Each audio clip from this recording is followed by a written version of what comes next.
Dear friends, ఈరోజు మనము పరమాణు నిర్మాణము అంటే స్కూల్ అసిస్టెంట్ సంబంధించినటువంటి ఫిజికల్ సైన్స్లో కెమిస్ట్రీ విభాగానికి సంబంధించినటువంటి యూనిట్లో పరమాణు నిర్మాణము లేదా అటామిక్ స్ట్రక్చర్ గురించి మనం చదవబోతున్నాము.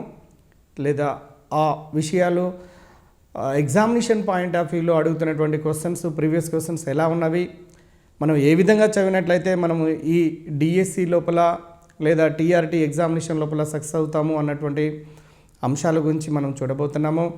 అయితే ఇక్కడ పరమాణు నిర్మాణము గురించి నేర్చుకునేటప్పుడు 9th క్లాస్లో ఒక చాప్టర్ ఉన్నదండి, మీరు చదివే ఉంటారు.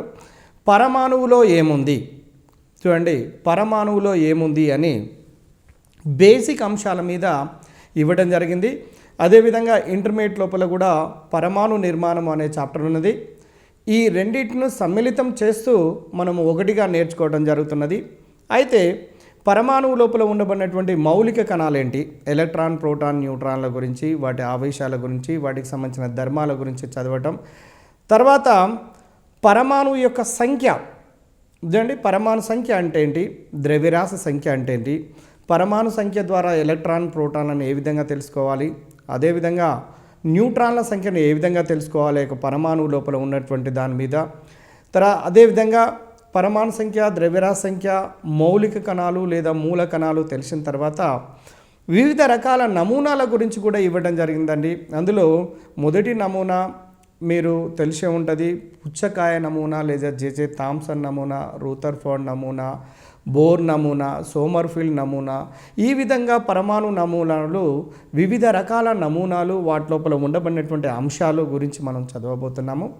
అయితే ఇక్కడ గమనించండి, ప్రీవియస్ లోపల అడిగినటువంటి క్వశ్చన్ కనుక పరమాణు నిర్మాణం గురించి గమనించినట్లయితే కాపర్ ఎలక్ట్రాన్ విన్యాసము చూడండి, కాపర్ క్రోమియంల లాంటి ఎలక్ట్రాన్ విన్యాసాన్ని సాధారణంగా అడుగుతున్నాడండి.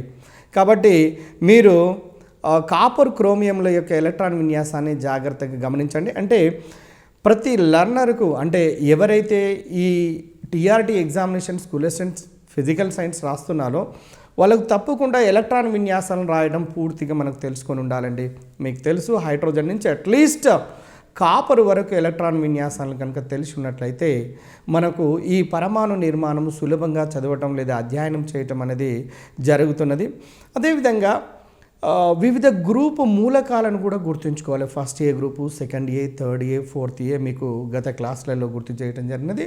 ఫస్ట్ ఏ గ్రూపు మూలకాలు అనగానే lithium, sodium, potassium, rubidium, caesium, francium, హైడ్రోజన్తో సహా. సెకండ్ ఏ అనగా beryllium, magnesium, calcium, strontium, barium, radium. ఇలా గుర్తుపట్టగలిగే శక్తిని కలిగి ఉన్నట్లయితే, గుర్తుంచుకున్నట్లయితే ఈజీ టెక్నిక్స్ ద్వారా కూడా గుర్తుపెట్టుకోవచ్చు. ఈ గ్రూపులను మీకు తర్వాత క్లాసులలో మీకు చూపించడం జరుగుతున్నది. చూడండి, ఆక్సిజన్ వేలెన్సీ లోపల ఉండబడు ఎలక్ట్రాన్ల సంఖ్య ఎంత? గతంలో డిఎస్సి లోపల అడిగినటువంటి క్వశ్చన్ అండి, స్కూల్ అసిస్టెంట్ సంబంధించినటువంటి దాంట్లో. ఆక్సిజన్ ఎన్నో గ్రూపు మూలకం? 6th గ్రూపు మూలకం. ఎప్పుడు గ్రూప్ నెంబర్స్ కనుక మనం గుర్తుపెట్టగలిగినప్పుడు ఈజీగా 6th గ్రూప్ అయినప్పుడు దాని యొక్క వేలెన్సీ లోపల ఎన్ని ఎలక్ట్రాన్లు ఉంటాయి అంటే 6 ఎలక్ట్రాన్లు ఉంటాయి. అంటే గ్రూప్ నెంబర్ అనేది దేన్ని బట్టి డిసైడ్ అవుతుంది అంటే వేలెన్సీ లోపల ఉండబడే ఎలక్ట్రాన్ల సంఖ్యను బట్టి గ్రూప్ నెంబర్ డిసైడ్ అవుతుందండి. ఉదాహరణకు సోడియం తీసుకోండి, సోడియం ఫస్ట్ గ్రూప్ కాబట్టి దాని వేలెన్సీ లోపల 1 ఎలక్ట్రాన్ ఉంటుంది. అదేవిధంగా గతం డిఎస్సి లోపల అడిగిన క్వశ్చన్ ఏంటంటే ఆక్సిజన్ వ్యాలెన్సీ లోపల లేదా బాహ్య కరపరం లోపల ఉండబడినటువంటి ఎలక్ట్రాన్ల సంఖ్య అడిగాడండి. అప్పుడు 6 అని ఆటోమేటిక్గా చెప్పొచ్చు. అంటే గ్రూప్ నెంబర్ తెలిస్తే మనం వ్యాలెన్సీ లోపల ఉండబడే ఎలక్ట్రాన్ల సంఖ్యను మనం ఈజీగా గుర్తుపట్టవచ్చు. అదేవిధంగా నెక్స్ట్ 1s2 గమనించండి, 2s2, 2p6, 3s2, 3p6, 4s2 అను ఎలక్ట్రాన్ విన్యాసం కలిగినటువంటి మూలకం ఏది అని అడిగాడండి. అనగానే మీకు వెంటనే అర్థమవుతుంది 1s2, 2s2, 2p6, 3s2, 3p6 చూడండి, 3p6, 4s2 అంటే మొత్తము వీటిని యాడ్ చేసుకున్నట్లయితే 20 దాకా నంబర్ వస్తున్నది. కాబట్టి 20 పరమాణు సంఖ్య ఉన్నటువంటి మూలకము కాల్షియం. ఆ విధంగా మనము కాల్షియం మూలకంగా గుర్తుపట్టవచ్చు. ఈ విధంగా ప్రీవియస్ లోపల అడిగినటువంటి డిఎస్సి, టెట్ లోపల అడిగినటువంటి ప్రశ్నలు కనుక గమనించినట్లయితే క్వశ్చన్ ఏ విధంగా ఎంట్రన్స్ లోపల అడుగుతున్నాడు అనే విషయం మనకు అర్థమవుతున్నది. అదేవిధంగా ఇంకొకటి కూడా అడిగాడండి, క్రోమియం Z = 24 అని ఇస్తూ దాని యొక్క ఎలక్ట్రాన్ విన్యాసాన్ని ఇచ్చాడండి. క్రోమియం చూడండి, ఇది డిఎస్సిలో 2006 లోపల అడిగినటువంటి క్వశ్చన్. అంటే దీన్ని బట్టి నీకేమర్థమవుతుందంటే ఎలక్ట్రాన్ విన్యాసముల మీద ప్రశ్న అడుగుతున్నాడు. కాబట్టి దానికి ఆన్సర్ మీకు తెలుసు, ఆర్గాన్ 4s1 3d5 అంటే సగము నిండిన ఎలక్ట్రాన్ విన్యాసాన్ని ఆధారంగా చేసుకొని, స్టెబిలిటీని ఆధారంగా చేసుకొని దాని యొక్క ఎలక్ట్రాన్ విన్యాసం ఆ విధంగా ఉంటున్నట్లుగా మీకు తెలియచేయటం జరిగినది. అదేవిధంగా ఉత్సర్గనాళ ప్రయోగాల మీద కూడా అనేక రకాల ప్రశ్నలు అడుగుతున్నాడు. కాబట్టి ఉత్సర్గనాళ ప్రయోగాలు గురించి, తర్వాత క్యాథోడ్ కిరణాలు, యానోడ్ కిరణాలు, వివిధ రకాల అంశాల గురించి మనం చదవబోతున్నాము. అయితే ముందస్తుగా డియర్ ఫ్రెండ్స్, మనము గమనించాల్సింది ఏంటంటే, మొదటగా ఏదైనా ఒక పదార్థాన్ని తీసుకోండి. ఆ పదార్థాన్ని కనుక విభజిస్తూ పోయినట్లయితే చివరకు అణువులు ఏర్పడతాయని, ఆ అణువులను కూడా విభజించినట్లయితే పరమాణువులు ఏర్పడతాయని, ఈ పరమాణువును ఇంకా విభజించలేము అనుకున్నారండి. అటువంటి ఇంకా విభజించలేనటువంటి కణమును ఆటమ్ లేదా పరమాణువు అంటారండి. అంటే ఈ పరమాణువుల గురించి భారతదేశంలో మీరు గమనించండి, స్లైడ్ మీద మీకు స్క్రీన్ మీదలో క్లియర్గా మీకు తెలిసిపోతుంది. భారతదేశంలో వేదకాలం నాడే కణాదుడు అనే ఒక మహర్షి పదార్థం అనేది అతి సూక్ష్మమైనటువంటి కణాలైనటువంటి అణు మరియు పరమాణువుల సమ్మిళితాలని తెలియచేయటం జరిగింది. చూడండి, ఆనాడే భారతదేశంలో వేదకాలం నాడే కణాదుడు, ఇక్కడ మనకు డిఎస్సి పాయింట్ ఆఫ్ వ్యూలో, టీఆర్టీ పాయింట్ ఆఫ్ వ్యూలో కణాదుడు అనే మహర్షి ఏమని తెలియజేశాడు? పదార్థము పరమాణు లేదా అణువుల చేత సమ్మిళితాలు అని తెలియజేశాడండి. ఇది ముఖ్యమైనటువంటి పాయింట్గా మీరు గుర్తుంచుకోండి. తర్వాత డెమోక్రటిస్ అని పిలువబడే గ్రీకు తత్వవేత్త పదార్థము అతి సూక్ష్మమైనటువంటి పరమాణువులను కలిగి ఉంటుందని ప్రతిపాదించడం జరిగినదండి. ఇక్కడ గుర్తుంచుకోండి, చాలా ముఖ్యమైనటువంటిది ఈ బిట్టు. డెమోక్రటిస్ అనే పిలువబడే ఒక గ్రీకు తత్వవేత్త, ఫిలాసఫర్, ఈ పదార్థం అనేది అతి సూక్ష్మమైనటువంటి పరమాణువుల చేత కలిగి ఉంటుంది అని తెలియజేశాడు. కణాదుడేమో పరమాణువు అణువుల చేత నిర్మితమని తెలియచేస్తే, డెమోక్రటిస్ ప్రకారము, ఈ తత్వవేత్త ప్రకారము పదార్థం అనేది పరమాణువుల చేత మాత్రమే నిర్మితమై ఉంటుందని తెలియచేయటం జరిగిందండి. తర్వాత నెక్స్ట్ చూడండి, డెమోక్రటిస్ తెలియచేసిన తర్వాత గ్రీక్ భాషలో ఆటమ్ అంటే విభజించడానికి వీలు లేనిది అని అర్థం. గమనించటండి, ఇక్కడ పాయింట్ గమనించండి. గ్రీకు భాషలో రేపు అడగడానికి స్కోప్ ఉంది క్వశ్చన్. ఆటమ్ అనగా అంటూ ఆప్షన్స్ మనకు వేరువేరుగా ఇవ్వడానికి అవకాశం ఉంటుంది. గ్రీక్ లాంగ్వేజ్ ప్రకారము విభజించటానికి వీలు లేనిది అని అర్థము. ఇది గుర్తుంచుకోండి. ఆ తర్వాత ఈ పరమాణు నిర్మాణంలో మీరు ఫస్ట్ ఓవరాల్ ఐడియా ఉండాలండి. పదార్థాన్ని విభజిస్తే అణువులు వస్తాయని, అణువులను విభజిస్తే పరమాణువులు ఏర్పడతాయని, ఈ పరమాణువు గోళాకారంగా ఉన్నట్లుగా మనకు తెలియచేయటం జరిగింది. ఈ గోళాకారము కలిగినటువంటి పరమాణువు లోపల మధ్య భాగంలో కేంద్రకం ఉంటుందని, కేంద్రకము లోపల ప్రోటానులు, న్యూట్రానులు, ధనావేశం కలిగిన ప్రోటానులు, ఏ ఆవేశం లేనటువంటి భారం మాత్రమే కలిగినటువంటి న్యూట్రానులు కలిగి ఉండటం జరిగింది. ఈ న్యూక్లియస్ లోపల ఉండబడినటువంటి కణాలను న్యూక్లియానులు అంటారండి. ఈ న్యూక్లియస్ చుట్టూ ఏమి తిరుగుతున్నవి అంటే ఎలక్ట్రాన్లు నిరంతరము ఒక స్థిరమైనటువంటి కక్షలలో తిరుగుతున్నాయని వివిధ రకాల నమూనాలు తెలియచేయటం జరిగినది. అయితే మనం పరమాణు నిర్మాణం గురించి నేర్చుకోబోయే ముందు ఫస్ట్ పరమాణువు యొక్క స్ట్రక్చర్ లేదా నిర్మాణం అనేది ఒక ఐడియా ఉండాలండి. ఫస్ట్ పరమాణు గోళాకారంగా ఉంటున్నట్టుగా మధ్య భాగంలో కేంద్రకం ఉంటుందని, కేంద్రకంలో ప్రోటానులు, న్యూట్రాన్లు, వీటినే న్యూక్లియానులు అంటారు. ఈ క్రింది వాళ్ళలో న్యూక్లియాను అయినది ఏది, ఈ క్రింది వాళ్ళలో న్యూక్లియాను కానిది ఏది, ప్రశ్న ఆ విధంగా అడగడానికి అవకాశం ఉంటుంది. కాబట్టి న్యూక్లియస్ లోపల ఉండబడే particles, the fundamental particles which are present in the nucleus that are called as simply nucleons, protons and neutrons. అదేవిధంగా ఎక్స్ట్రా న్యూక్లియర్ ఎలక్ట్రాన్స్ అంటే చూడండి, కేంద్రకము చుట్టూ తిరుగుతున్నటువంటి కణములు చూడండి, రుణావేశము కలిగినటువంటి కణములు కేంద్రకము చుట్టూ నిర్ణీతమైనటువంటి కక్షలలో తిరుగుతున్నాయని తర్వాత వివిధ రకాల నమూనాల ద్వారా మనం తెలుసుకుంటాము, స్పష్టంగా మనకు అర్థమవుతుంది. అయితే ఇక్కడ రుణావేశం కలిగినటువంటి కణాలేమో ఎలక్ట్రాన్లు, ధనావేశం కలిగినటువంటి కణాలేమో ప్రోటానులు, ఏ ఆవేశము లేనటువంటి తటస్థమైనటువంటి ఆవేశరహితమైనటువంటి కణాలేమో న్యూట్రానులు. ఈ మౌలిక కణాలను కనుగొన్నటువంటి శాస్త్రవేత్తలు వాటి యొక్క ఆవేశాల మీద గతం లోపల ఎలక్ట్రాన్ ప్రోటాన్లకు సంబంధించినటువంటి ఆవేశాల మీద క్వశ్చన్ మనకు డిఎస్సి లోపల అడగటం జరిగినది. కాబట్టి ఆ ఆవేశాల గురించి మనం చూడబోతున్నాము. అయితే ఇప్పుడు చూడండి, గ్రీక్ భాషలో ఆటం అంటే విభజించడానికి వీలు లేనిది అనే ఆ విషయం మనకు అర్థమైంది. తర్వాత డాల్టన్ పరమాణు సిద్ధాంతాన్ని కనుక చూసినట్లయితే చూడండి, ఫస్ట్ పాయింట్ గమనించండి. డాల్టన్ పరమాణు సిద్ధాంతము. జాన్ డాల్టన్ అనే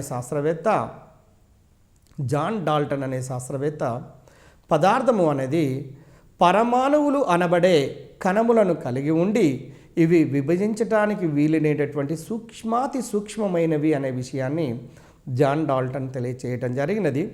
ఈ జాన్ డాల్టన్ తెలియచేసినటువంటి సిద్ధాంతం ప్రకారం మొదటి పాయింట్, పరమాణువులు అనబడే సూక్ష్మాతి సూక్ష్మమైనటువంటి కణాలను విభజించడానికి వీలు లేనటువంటి కణాలను కలిగి ఉంటుందన్నటువంటి విషయము మనకు మొదటి పాయింట్గా మనం చదవటం జరిగింది.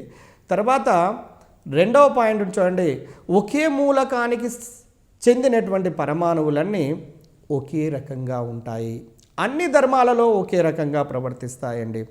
మీరు చిన్న ఎగ్జాంపుల్ తీసుకుందాం, గోల్డ్ తీసుకుందాం, బంగారాన్ని తీసుకొని చూడండి.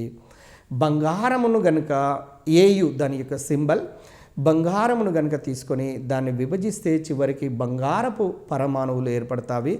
బంగారపు పరమాణువులు ఎక్కడ తీసుకున్నా కూడా ఎక్కడైనా కూడా వాటి యొక్క ధర్మాలన్నీ ఒకే విధంగా ఉంటుంటాయండి. అంటే ఒకే మూలకానికి చెందినటువంటి పరమాణువులన్నీ ఒకే రకంగా అన్ని ధర్మాలలో ప్రవర్తిస్తాయనే విషయాన్ని జాన్ డాల్టన్ అనే శాస్త్రవేత్త ఇంకొక అంశంగా తెలియచేయటం జరిగినది. తర్వాత నెక్స్ట్ ఇంకొక పాయింట్ని గమనించండి. ఆ తర్వాత ఏంటంటే, ఒక మూలకానికి చెందినటువంటి పరమాణువులన్నీ ఒకే రకంగా ఉంటాయి, అన్ని ధర్మాలలో ఒకే రకంగా ప్రవర్తిస్తాయని. తర్వాత వేరువేరు మూలక పరమాణువులన్నీ భిన్న రీతులలో ధర్మాలను కలిగి ఉంటాయి. అంటే వేరువేరు మూలక పరమాణులు వేరువేరు, ఉదాహరణకు గోల్డ్ తీసుకోండి, సిల్వర్, వెండిని తీసుకోండి. బంగారు పరమాణువు యొక్క ధర్మాలు వేరు, వెండి యొక్క పరమాణువు యొక్క ధర్మాలు వేరువేరుగా ఉంటాయి అన్నటువంటి విషయం ఆనాడే జాన్ డాల్టన్ తన పరమాణు సిద్ధాంతం ద్వారా తెలియచేయటం జరిగినది. అంటే ఇప్పుడు మనకు మూడో అంశము మనకు తెలిసింది జాన్ డాల్టన్ ప్రకారము. అయితే ఇక్కడ మనము గమనించాల్సినటువంటి ఏంటంటే, ఒక మూలకానికి చెందిన పరమాణువులన్నీ ఒకే రకంగా ఉంటాయని, అన్ని ధర్మాల్లో ఒకే రకంగా ప్రవర్తిస్తాయన్న విషయము. తర్వాత ఒక మూలకానికి చెందిన పరమాణువులన్నీ ఒకే రకంగా ఉంటూ అన్ని ధర్మాల్లో ఒకే విధంగా ప్రవర్తించటమే కాకుండా వేరువేరు మూలక పరమాణువులు అయితే వేరువేరు రకాలుగా కలిగి ఉంటాయన్నటువంటి అంశం మనకు తెలిసింది. ఆ తర్వాత ఒకే మూలకానికి చెందిన పరమాణువులు లేదా వేరువేరు మూలకాలకు చెందినటువంటి పరమాణువులు కలిసి కొత్త రకమైన కణాలను ఇస్తాయండి ఈ జాన్ డాల్టన్ ప్రకారము. అటువంటి కణాలనే సమ్మేళనాలు లేదా సంయోగ పదార్థాలుగా మనం భావించవచ్చు. సమ్మేళనాలు అంటే ఒకే మూలకానికి చెందిన పరమాణువులు లేదా వేరువేరు మూలకాలకు చెందిన పరమాణువులు కలిసి సమ్మేళనాలుగా ఏర్పడతాయి. నిర్దిష్టమైనటువంటి నిష్పత్తిలో కలిసినప్పుడు సమ్మేళనాలుగా ఏర్పడతాయన్న విషయం తర్వాత మీకు తెలుస్తుంది. ఇతని ప్రకారము ఒకే మూలకానికి చెందినవి కావచ్చు, వేరువేరు మూలకానికి చెందినటువంటి పరమాణువులు కలిసి సమ్మేళనాలుగా ఏర్పడతాయి అన్నటువంటి విషయం మీకు అర్థమవుతున్నది. తర్వాత పదార్థపు కణములలో కేవలము పరమాణువులు మాత్రమే రసాయనిక చర్యలలో పాల్గొంటాయన్నారండి. ఇక్కడికి చూడండి, ఒక పదార్థాన్ని తీసుకుందాము. ఇతని ప్రకారము ఆ పదార్థాన్ని విభజిస్తే ఫస్ట్ ఏమి ఏర్పడుతున్నాయి? అణువులు ఏర్పడుతున్నాయి. అణువులను మళ్ళీ విభజించినట్లయితే చివరికి ఏమి ఏర్పడతాయి చెప్పండి? పరమాణువులు. ఉదాహరణకు H2 అనే అణువును తీసి దాన్ని విభజిస్తే H అనే ఒక పరమాణువులుగా, O2 అనే అణువులను విభజిస్తే O అనే పరమాణువులుగా మారుతుంటాయి.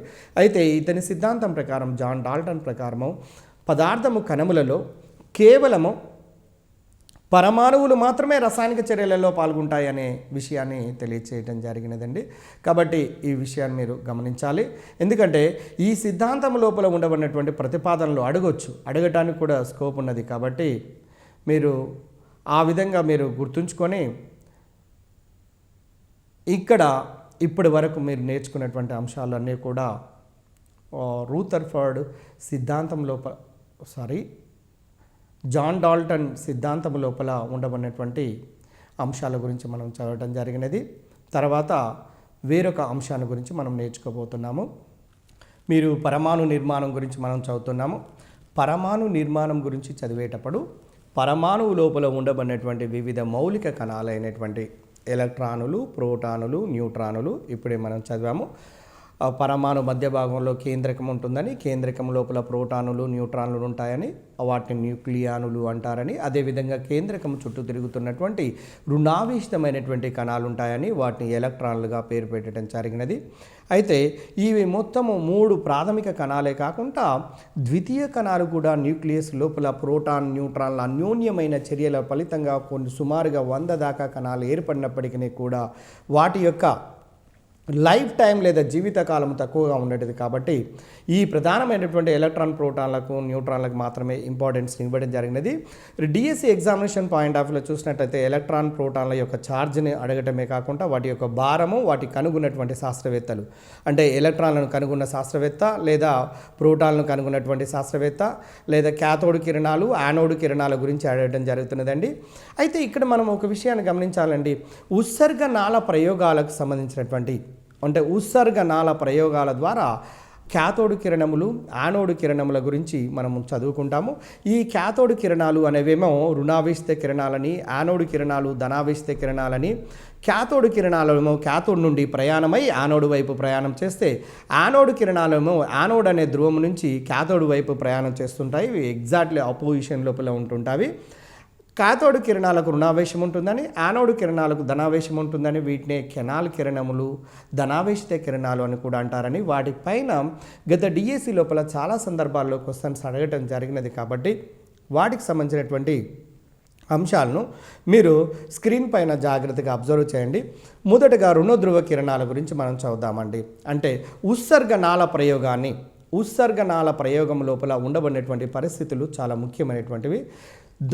అంటే ఉత్సర్గనాళము లోపల మనము తీసుకోవాల్సినటువంటిది అంటే యానోడ్ క్యాథోడ్ల గుండా చూడండి, యానోడ్ క్యాథోడ్ల గుండా సుమారుగా 10,000 వోల్టేజ్ల విద్యుత్తును సరఫరా చేస్తూ దాని లోపల ఉండబడినటువంటి పీడనాన్ని అంటే ఉత్సర్గనాళం లోపల ఉండబడినటువంటి వాయువు యొక్క పీడనాన్ని 0.01 మిల్లీమీటర్ల పీడనానికి తగ్గింప చేసినట్లయితే, అంటే చాలా తక్కువ పీడనాల వద్ద మాత్రమే, ఇక్కడ మీరు గమనించండి, చాలా తక్కువ పీడనాల వద్ద మాత్రమే మనం ఈ ఉత్సర్గనాళ ప్రయోగాలను చేసినప్పుడు క్యాథోడ్ నుంచి కొన్ని రకాల కిరణాలు, యానోడ్ నుంచి కొన్ని రకాల కిరణాలు ప్రయాణం చేయడం జరిగినది. కాబట్టి ఆ కిరణాలను ప్రయోగం చేసిన చివరికి దాని ఫలితంగా ఎలక్ట్రాన్లను, ప్రోటాన్లను గమనించడం జరిగినది.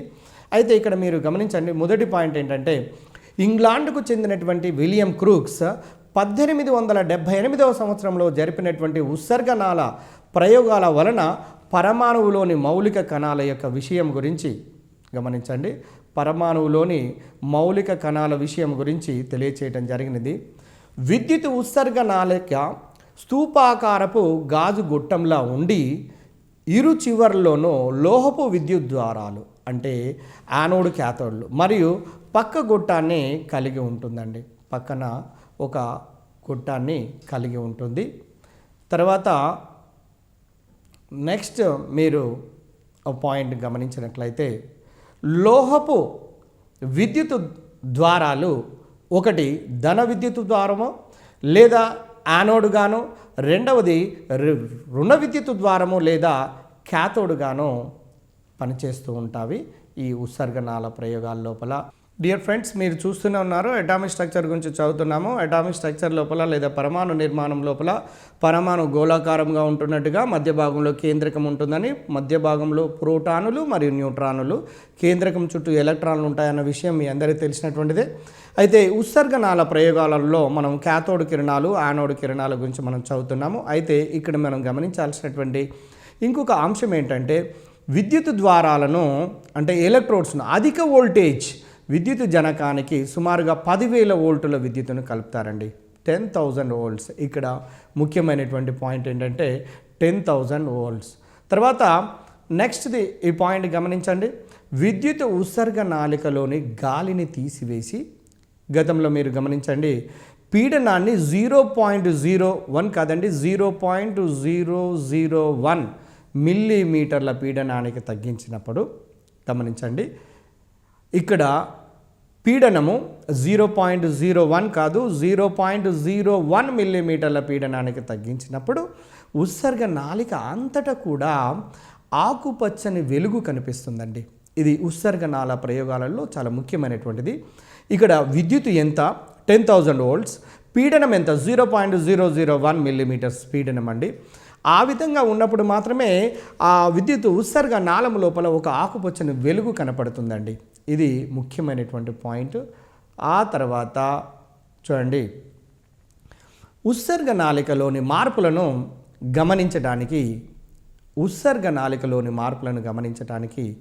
ధన విద్యుత్ ద్వారానికి ముందు జింక్ సల్ఫైడ్ తెరను అమర్చాలండి. జింక్ సల్ఫైడ్ ZnS, దాని యొక్క ఫార్ములా ZnS. జింక్ సల్ఫైడ్ అనే తెరను మనము అమర్చినట్లయితే దాంట్లో ఏ మార్పులు జరుగుతున్నాయి అనేది మనము గమనించడానికి అవకాశం ఉంటుంది. అయితే ప్రప్రథమంగా 1897 సంవత్సరంలో జేజే థామ్సన్ అనే శాస్త్రవేత్త ఇక్కడ ఉత్సర్గ నాళిక లోపల ప్రకాశవంతమైనటువంటి కిరణాలు రుణ విద్యుత్ ద్వారం నుండి, అంటే క్యాథోడ్ నుండి ధన విద్యుత్ ద్వారం వైపు ప్రయాణం చేస్తున్నటువంటి కిరణాలను 1897లో గుర్తుపెట్టుకోండి, 1897 లోపల 1897వ సంవత్సరం లోపల జేజే థామ్సన్ అనే శాస్త్రవేత్త ఒక రకమైనటువంటి ప్రకాశవంతమైనటువంటి కిరణాలు క్యాథోడ్ నుండి యానోడ్ వైపు, ఇటువైపు క్యాథోడ్ అనుకోండి, ఇటువైపు యానోడ్ అనుకోండి, క్యాథోడ్ నుండి యానోడ్ వైపు ప్రయాణం చేస్తున్నటువంటి ప్రకాశవంతమైనటువంటి కిరణాలను గమనించడం జరిగింది 1897 లోపల జేజే థామ్సన్ అనే శాస్త్రవేత్త. ఇది గతం లోపల అడిగినటువంటి డిఎస్సి లోపల అడిగినటువంటి బిట్ కాబట్టి ఏ విధంగా క్వశ్చన్ అడుగుతున్నాడో దీన్ని బట్టి మీరు ఈజీగా ఎక్స్పెక్ట్ చేయడానికి అవకాశం ఉంటుందండి. ఇక్కడ యానోడ్, క్యాథోడ్ అనే పదాలు చాలా ముఖ్యమైనటువంటివి. ఆ తర్వాత చూడండి, ఆ ద్వారం నుండి ప్రయాణించడం కనిపెట్టి ఆ కిరణాలకు రుణ ధ్రువ కిరణాలు అని నామకరణం చేశాడండి జేజే థామ్సన్ అనే శాస్త్రవేత్త. క్యాథోడ్ నుంచి నెగిటివ్ ఎలక్ట్రోడ్ నుంచి ఒక రకమైనటువంటి కిరణాలు అంటే ధన ధ్రువం వైపు ప్రయాణం చేస్తున్నాయండి. వాటికి ఏమని పేరు పెట్టాడంటే క్యాథోడ్ కిరణాలు అని నామకరణం చేసినటువంటి శాస్త్రవేత్త ఎవరయ్యా అంటే జేజే థామ్సన్. ఇది ముఖ్యమైనటువంటి బిట్ అండి, ఇది జాగ్రత్తగా గుర్తుంచుకోవాల్సినటువంటి అవసరం ఉన్నది. తర్వాత చూడండి, రుణ ధ్రువ కిరణాలు రుణ విద్యుత్ ద్వారం నుండి ధన విద్యుత్ ద్వారానికి రుజు మార్గంలో ప్రయాణం చేస్తాయండి. రుజు మార్గంలో నేరుగా ఇలా ప్రయాణం చేస్తూ ఉంటుంటాయి. ఇవి రుజు మార్గంలో ప్రయాణం చేస్తున్నవి అనేది ఒక లక్షణంగా మనం భావించవచ్చు. అంటే రుణ ధ్రువ కిరణాలు క్యాథోడ్ కిరణాలకు అనేది. తర్వాత రుణ ధ్రువ కిరణాలను విద్యుత్ క్షేత్రం ద్వారా పంపినట్లయితే, రుణ ధ్రువ కిరణాలు అంటే క్యాథోడ్ కిరణాలు విద్యుత్ క్షేత్రం ద్వారా పంపినట్లయితే అవి విద్యుత్ క్షేత్రపు యానోడ్ దిశను మార్చి చలిస్తూ ఉంటుంటాయి అనే విషయము మనకు తెలిసినటువంటిదే. తర్వాత నెక్స్ట్ ఇంకొక పాయింట్ మీరు గమనించండి, రుణ ధ్రువ కిరణాలు ప్రయాణించే దిశలో వస్తువును కనుక ఉంచినట్లయితే దాని నీడను కూడా గమనించవచ్చండి. రుణ ధ్రువ కిరణాలను ప్రయాణించే దిశలో ఒక వస్తువును ఉంచినట్లయితే దాని నీడను మనం గమనించవచ్చు. అదేవిధంగా రుణ ధ్రువ కిరణాలు యాంత్రిక చలనాన్ని కలిగి ఉంటున్నాయనే బిట్ను గత డిఎస్సి లోపల అడిగారండి. అంటే ఇక్కడ ఉత్సర్గ నాళ ప్రయోగాలకు సంబంధించినవి సుమారుగా 2 లేక 3 ప్రశ్నలు గత డిఎస్సిలలో అడిగారు. కాబట్టి ప్రతి పాయింట్ కూడా చాలా ముఖ్యమైనదే కాబట్టి జాగ్రత్తగా గమనించండి. రుణ ధ్రువ కిరణాలు అనేవి యాంత్రికమైనటువంటి చలనాన్ని కలుగచేస్తాయనే విషయం మనకు అర్థమవుతున్నది. ఆ తర్వాత జేజే థామ్సన్ అనే శాస్త్రవేత్త రుణ ధ్రువ కిరణాలను రుణావేశిత కణాల యొక్క సమూహం అని ప్రతిపాదించడం జరిగిందండి. ఇప్పుడు క్యాథోడ్ కిరణాలు ఇలా ప్రయాణం చేస్తున్నవి. ఈ క్యాథోడ్ కిరణాలు దేనితోని నిర్మితమై ఉంటున్నాయంటే రుణావేశిత కణాల చేత నిర్మితమై ఉంటున్నాయి అనే విషయాన్ని జేజే థామ్సన్ అనే శాస్త్రవేత్త మాత్రమే తెలియచేయటం జరిగినది. అదేవిధంగా నెక్స్ట్ చూడండి, జేజే థామ్సన్ అనే శాస్త్రవేత్త అన్ని ప్రయోగాలలోనూ రుణ ధ్రువ కిరణాల యొక్క కణాలు ఆవేశానికి మరియు వాటి ద్రవ్యరాశులకు గల నిష్పత్తి ఒకేలాగా ఉంటుందని గమనించడం జరిగిందండి. ఈ పాయింట్ని గమనించండి. జేజే థామ్సన్ అనే శాస్త్రవేత్త ఆయన యొక్క ప్రయోగాలలో, ఉత్సర్గనాల ప్రయోగాలలో గమనించినట్లయితే రుణధ్రువ కిరణాల యొక్క కణాల ఆవేశానికి మరియు వాటి యొక్క ద్రవ్యరాశికి గల నిష్పత్తి ఎక్కడ చూసినా కూడా ఒకే విధంగా ఉంటున్నటువంటి విషయాన్ని తను గమనించటం జరిగినది. ఆ తర్వాత GJ stony, it's a very very important bit అండి. మీరు డిఎస్సి పాయింట్ ఆఫ్ వ్యూలో, టీఆర్టీ పాయింట్ ఆఫ్ వ్యూలో చూసినట్లయితే జీజే స్టోనీ అనే శాస్త్రవేత్త రుణావేశిత కణాలకు ఎలక్ట్రాన్ అనే పేరు పెట్టాడండి. చూడండి, ఇక్కడ క్యాథోడ్ కిరణాల గురించి తెలియచేసిందేమో మొట్టమొదట ఎవరు అంటే జేజే థామ్సన్. కానీ ఆ రుణావేశిత కణాలకు ఎలక్ట్రాన్ అనే పేరు పెట్టినటువంటి శాస్త్రవేత్త GJ stony. Very important, initial కూడా జాగ్రత్తగా గుర్తుపెట్టుకోండి. జీజే స్టోనీ అనే శాస్త్రవేత్త ఆ రుణావేశిత కణాలకు ఎలక్ట్రాన్ అనే నామకరణం చేయటం జరిగినది. అంటే ఇతని ప్రకారం ఏమర్థమవుతుందంటే రుణావేశితమైనటువంటి క్యాథోడ్ కిరణాలు అనేవి అతి సూక్ష్మమైనటువంటి కణముల చేత నిర్మితమై ఉంటున్నాయని, ప్రతి సూక్ష్మమైనటువంటి కణము కూడా ఎలక్ట్రాన్లతో నిర్మితమై ఉంటున్నవి అనే విషయం మనకు అర్థమైపోతున్నది. రుణావేశిత కణాల యొక్క సముదాయమే రుణధ్రువ కిరణాలు అనే విషయం మనకు అర్థమవుతుందండి ఈ ఉత్సర్గనాల ప్రయోగాల ద్వారా. ఆ తర్వాత ఇంకొకటి పాయింట్ని గమనించండి, ధనధ్రువ కిరణాల గురించి. చూడండి డియర్ ఫ్రెండ్స్, మీరు నెగిటివ్ రేస్ గురించి అంటే రుణధ్రువ కిరణాల గురించి కనుక తెలిస్తే ధనధ్రువ కిరణాల గురించి అతి సులభంగా మనం అర్థం చేసుకోవచ్చు. ఇక్కడనేమో జేజే థామ్సన్ అనే శాస్త్రవేత్త ప్రయోగాలు చేస్తే రుణధ్రువ కిరణాల మీద, ఇక్కడ ధనధ్రువ కిరణాల మీద ప్రయోగాలు చేసినటువంటి శాస్త్రవేత్త ఎవరయ్యా అంటే గోల్డ్ స్టైన్. గుర్తుంచుకోండి, it's a very very important bit. Gold stain అనే శాస్త్రవేత్త ధనధ్రువ కిరణాలను కనిపెట్టాడండి. రేపు అడగొచ్చు, ధనధ్రువ కిరణాలను కనిపెట్టినటువంటి శాస్త్రవేత్త ఎవరు? గోల్డ్ స్టైన్ అనే శాస్త్రవేత్త ధనధ్రువ కిరణాలను కనిపెట్టడం జరిగినది. తర్వాత ధనధ్రువ కిరణాలను యానోడ్ కిరణాలు లేదా కెనాల్ కిరణాలు అంటారండి. గుర్తుంచుకోండి, ధనధ్రువ కిరణాలను యానోడ్ కిరణాలు లేదా కెనాల్ కిరణాలు అని కూడా అంటారు. అయితే ఇంకొక పాయింట్ మీరు గమనించండి, ధనధ్రువ కిరణాలు అనేవి అతి సూక్ష్మమైనటువంటి కణాలైనటువంటి ప్రోటానుల చేత నిర్మితమై ఉంటాయి అనే విషయాన్ని తెలియచేయటం జరిగినది. ధనధ్రువ కిరణాలు అనేవి ఏంటివో కాదు, ధనావేశితము కలిగినటువంటి ప్రోటానుల యొక్క సముదాయమే అనే విషయం మనకు అర్థమవుతున్నది. అక్కడనేమో రుణధ్రువ కిరణాలేమో రుణావేశితము కలిగినటువంటి ఎలక్ట్రాన్ల యొక్క నిర్మితనాలు అని తెలియచేస్తే, ధనధ్రువ కిరణాలను యానోడ్ కిరణాలు అంటారు లేదా కెనాల్ కిరణాలు అంటారు. ఈ కిరణాలు అనేవి ఒక ధనావేశితం చేత కణాలు వాటితో నిర్మితమై ఉంటాయని, అటువంటి కణాలను ప్రోటాన్స్గా తెలియచేయటం జరిగినది. అదేవిధంగా ఇంకొక పాయింట్ మీరు గమనించి చూసినట్లయితే మీరు చూడండి, ధనధ్రువ కిరణాలు మరియు రుణధ్రువ కిరణాలు పరస్పరము ఎదురెదురు దిశలలో ప్రయాణం చేస్తుంటాయి. ఇప్పుడు మనం ఇక్కడ ఇది క్యాథోడ్ అనుకోండి, ఇది యానోడ్ అనుకుంటే క్యాథోడ్ కిరణాలు ఇలా ప్రయాణం చేస్తే యానోడ్ కిరణాలు ఇలా పరస్పరము ఆపోజిషన్ దిశ లోపల ప్రయాణం చేస్తుంటాయి అనే విషయం మనకు అర్థమవుతున్నది. ఇది కూడా ఈ ఉత్సర్గనాల ప్రయోగాల్లో చాలా ముఖ్యమైనటువంటి పాయింట్గా మీరు గమనించండి. యానోడ్ కిరణాలను విద్యుత్ క్షేత్రం ద్వారా పంపినట్లయితే విద్యుత్ క్షేత్రము చూడండి రుణధ్రువం వైపు, యానోడ్ కిరణాలు అనేవి ధనావేశాన్ని కలిగి ఉంటాయి కాబట్టి రుణధ్రువం వైపు ఆకర్షింపబడి చలిస్తుంటాయండి.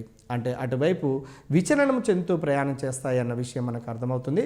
కారణం ఏంటంటే ఇక్కడ యానోడ్ కిరణాలకు ధనావేశం ఉండటం వల్లనే. యానోడ్ ఇక్కడ యానోడ్ అనే ధ్రువం ఉంది, ఇక్కడి నుంచి వెలువడుతున్నటువంటి కిరణాలు యానోడ్ కిరణాలు, వీటికి ధనావేశితం ఉన్నప్పుడు రుణావేశితం వైపు వంగి ప్రయాణం చేస్తుంటాయి అన్న విషయం మీకు ఆటోమేటిక్గా తెలిసిపోతుంది ఈ ఉత్సర్గనాల ప్రయోగాల ద్వారా. ఆ తర్వాత నెక్స్ట్ మీరు ఇంకొక పాయింట్ గమనించి చూడండి, యానోడ్ కిరణాలను, ఈ పాయింట్ గమనించండి, యానోడ్ కిరణాలు అయస్కాంత క్షేత్రం ద్వారా పంపినప్పుడు యానోడ్ కిరణాలను అయస్కాంత క్షేత్రం ద్వారా పంపినప్పుడు ఒక ధ్రువం వైపు చూడండి దానికి అపోజిషన్ కలిగినటువంటి ఒక ధ్రువం వైపు ఆకర్షింపబడి విచలనము చెంది ప్రయాణం చేస్తుంటుంటాయండి. ఇది యానోడ్ కిరణాల యొక్క లక్షణాల్లో ఇంకొకటిమైనటువంటి అంశము. ఆ తర్వాత చూడండి ప్రోటాన్ యొక్క ద్రవ్యరాశి ఎలక్ట్రాన్ యొక్క ద్రవ్యరాశి కంటే 1837 రెట్లు ఎక్కువగా ఉంటుందండి. ఈ పాయింట్ మీద కూడా గతం లోపల ఎన్నో ఎంట్రన్స్లలో అడిగిండు. ప్రోటాన్ యొక్క ద్రవ్యరాశి ఎలక్ట్రాన్ యొక్క ద్రవ్యరాశి కంటే 1837 రెట్లు ఎక్కువగా ఉంటుంది అన్నటువంటి విషయము తెలుస్తున్నది ప్రయోగాల ఫలితంగా. ఆ తర్వాత నెక్స్ట్ క్రీస్తు శకము గమనించండి. క్రీస్తు శకము 1932 లోపల జేమ్స్ చాడ్విక్ అనే శాస్త్రవేత్త న్యూట్రాన్ను కనిపెట్టడం జరిగిందండి. చూడండి మనకి ఇప్పటి వరకు తెలిసింది ఏంటంటే ఒక పరమాణు గోళాకారంగా ఉంటుందని, మధ్య భాగంలో కేంద్రకం ఉంటుందని, దాంట్లో ప్రోటాన్లు న్యూట్రాన్లు ఉంటాయని, కేంద్రకము చుట్టూ ఎలక్ట్రాన్లు తిరుగుతాయని, ఈ ఎలక్ట్రాన్ల గురించి జీజీ థామ్సన్ అనే శాస్త్రవేత్త తెలియచేయడం జరిగింది. అదేవిధంగా ఎలక్ట్రాన్లకు నామకరణం చేసింది జీజే స్టోనీ అనే విషయం తెలిసింది.